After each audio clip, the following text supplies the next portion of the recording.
Hi, my name is Nate Milton. I'm the school counselor for the class of 2022, and I'm making this video for students so that they are able to manage their time wisely. I recognize that all students here at Centerville Middle School are very busy. I have the example of some students who are in soccer and they're in class during the day, then in the afternoon they go to Hempfield soccer, and then right afterwards they go on to practice for their traveling team of Penn Legacy. That's a very busy schedule. So managing your time effectively is absolutely key if you want to earn good grades. I'm going to introduce you to one strategy that you can use to help you manage your time wisely, and I'm going to use the science fair project as an example. So this one strategy that every single one of you can use, and I'm hoping you're using it already, is using a planner. I'm hoping that every single one of you at least has some type of strategy for keeping track of your assignments. I do want to make some observations before I get into the nitty-gritty of how to use a planner. First off, everyone's wired differently. Approaches that are going to work for me are not necessarily going to work for you. You have to learn this by trial and error. You have to learn by doing. You can try my strategies that I introduced today, or you might find a different system that works for you. The key is that you're trying something. Second thing is, if you find something that works, use it. Apply it other places. So you say, okay, this worked for my science class, then try it in your English class. If it doesn't work in your English class, then try a different strategy. Third thing, the key to mastering any new skill is consistently practicing that skill. So you say, wow, using a planner has never worked for me. Well, how long have you tried it? What types of things have you used in it? Have you put all of your assignments in there or just a couple of them? Use that skill so that you can improve it. Last thing, this information is going to do no good for you if you just look at it and move on. You have to try to do something with it. So I want to encourage you, please take this little message to heart and give using a planner a try. Okay, so now having said that, I'm going to give you a couple strategies of how to use this planner. First off, there's a couple different types of planners. Let me pull that up. So the first one I have here is a digital planner. This would be something like a Microsoft Outlook, which a lot of folks in the district have. And you see they have all the days of the week outlined. So here's Wednesday, and then these are actually different people. So it's even more complex. You can see what other people's schedules look like. And then throughout the course of the day, here's all the things that need to be done. Okay? And you see that they're identifying work on paper. They're even scheduled in lunch. This is just a digital planner. You guys could use your iPad, that type of thing. I'm old school, so let me show you a paper planner.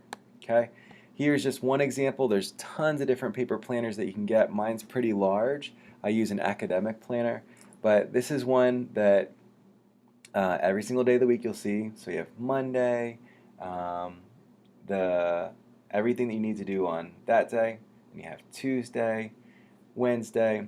I could imagine a student using this where they would put each of these different categories as a different class and keeping track of their schedules that way.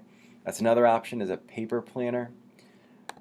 Another thing that you could use, or another tip with this, is here's just an example of someone's digital schedule, and I love the fact that in this they've listed everything they need to do. So it's not just I have a science project, I have an English project, but instead it's a book report's due, I have to do chapter 5, then you have baseball practice and study time. That's a huge thing to mark in your schedule, because a lot of students will just say, oh, I just go home and I had nothing to do, so I didn't do anything. But if you actually schedule in time for studying, time for reviewing the material that you received in class, that's going to help your grades overall. So that's just another way to use a planner. Okay, we'll talk about this one in a little bit. So we already looked at two different types, paper and digital. We talked a little bit about how to use a planner. One key difference is identifying what are your short-term tasks versus what are your long-term tasks. Okay, in the short term, you can identify all the tasks for a specific day. And that's sort of what you saw in that paper planner. And let me pull up another paper planner as an example. So you see this guy, He has all the different tasks ready for the day. He even scheduled in lunch, right? Um, and then you can start to see, oh man, there's a section of time here and here that's open. So I could use that for something else, right? Um, those are all the different assignments that you have. But then there's some extra free time that maybe you could use for some activities that you want to do in your free time, or say, oh, you know what, I need some study time. The other thing that the planner, it's more difficult to see because it's something that's long term, are your long term assignments. Mark every single one of your long term assignments, deadlines, onto your calendar with a reminder that a few weeks or a week prior to the assignment needing to be turned in. So let me give you the example of science fair. Here's some of the dates for you, those of you in advanced life science. Here are some of the dates for you for science fair. You see September 14th, well, that's already passed. September 21st. This would be like a short-term task because it's just turning in a worksheet. But then you see each of these tasks, the introductions due October 12th, the procedures due October 20th, and so on.